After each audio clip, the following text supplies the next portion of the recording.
एक छोटा सा गांव था, नाम था सुकूनपुर।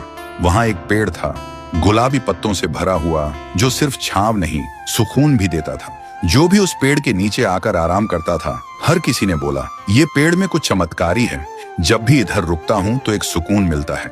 उसी गांव में एक बुजुर्ग दादू रहते थे अपने पोते के साथ। उन्हें गांव के सबसे समझदार इंसान माना जाता था। वो दादू अपने छोटे से पोते राजू को हर शाम उस पेड़ के नीचे लाते और कहानियां सुनाते और कहते, बेटा, ये पेड़ सिर्फ पेड़ नहीं है, ये हमारा परिवार है। मैंने इसे अपने हाथों से लगाया है और इसने मुझे जिंदगी भर छांव दी है। राजू मुस्कुरा के पूछता, दादू, क्या पेड़ भी परिवार होते हैं? दादू थोड़ा सा हंसते हुए बोलते, जिसने तुझे बिना कुछ मांगे छांव दी, थकान में सहारा दिया, वो क्या किसी अपने से कम है? तभी पेड़ से पत्तियां गिरने लगती हैं, जैसे वो खुद सुन रहा हो, जैसे उसकी सांसें भी कहानियों में चल रही हो।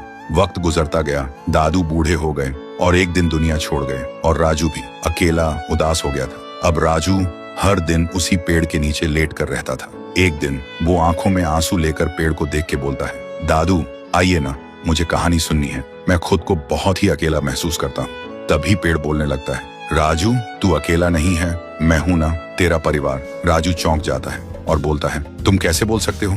तुम तो पेड़ हो। पेड़ ने धीरे से कहा, तेरे दादू ने मुझे इतना प्यार दिया था, हमेशा मुझे परिवार समझा, और आज तुझे यूं टूटा हुआ देख के मेरी रूह कांप गई। मैं कैसे देख सकता हूँ अपने परिवार को ऐसे तन्हा। उसी दिन से राजू फिर से मुस्कुराने लगा था, क्योंकि अब वो अकेला नहीं था। उसके साथ उसका पेड़, उसका परिवार था। वक्त गुजरता गया, राजू बड़ा हुआ और एक दिन शहर चला गया।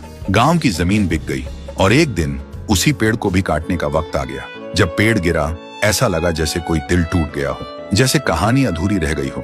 सालों बाद राजू वापस आया और जहां कभी पेड़ था, वहां सिर्फ मिट्टी थी। देखते ही उसके आंसू बहने लगे। उसने धीरे से कहा, दादू, आपने कहा था ये पेड़ मेरा परिवार है, लेकिन मैंने ही इसे छोड़ दिया था। आज मुझे दुनिया की सबसे बड़ी धूप में छांव चाहिए, पर मेरे पास कोई नहीं है।